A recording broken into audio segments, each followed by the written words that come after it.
Isang napakaganda at masaganang umaga mga ka-atbi. Sa araw na to, ipapakita ko yung aking mga daily routine, no? Sa aking pagpapakain ng aking mga manok. Isa lang to sa mga araw-araw kong ginagawa, no? Ito, yung saging na to, kung nakikita nyo, unti-unti kong binabaklas yung kanyang mga ganto. Ang tawag sa inyo to, tawag sa amin ito, bani.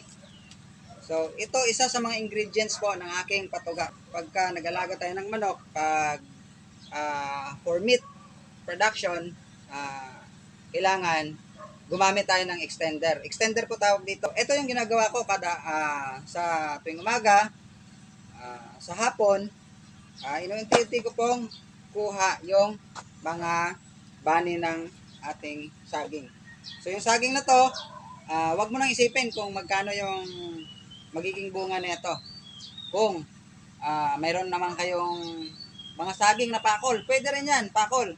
Yung mabuto, yung saging na mabuto, maganda rin yun kasi worthless naman yun di ba?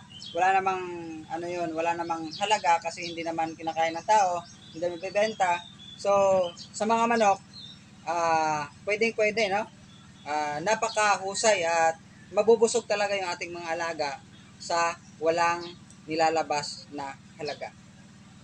Pagod lang mga katli. Parang ayaw pang mabunot ng aking sandata eh. Ayan.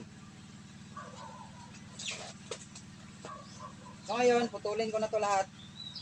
Hindi na kasi meron pa dito.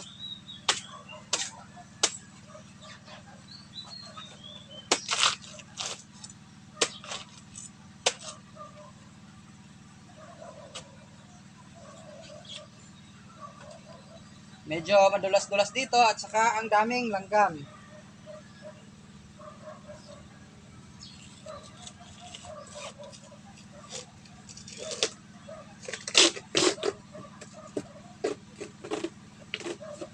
So bakit nga ba ito yung estilo ko sa pagkuha ng bani ng saging?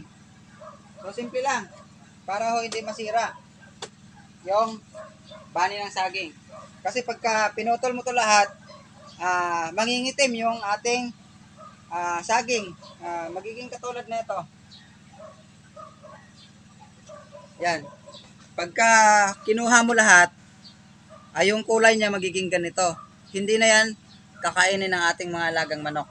So, para ma-preserve yung kanyang freshness, no? Kung tawagin. Freshness ng ating saging, bani ng saging.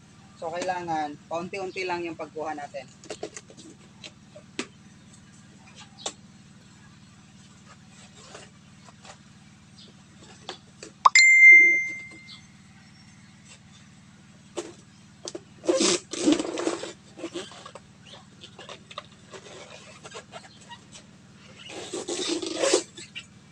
Yan. So, araw-araw, dalawang ganito lang yung kinukuha ko. O bawat pakain, I mean. So, sa kada araw, 4 na ganito. 2 sa umaga, 2 sa hapon.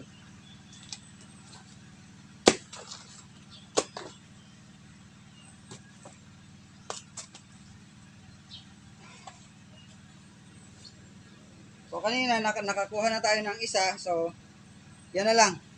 Balik tayo ulit dito mamayang tanghali para sa pagkain naman sa hapon.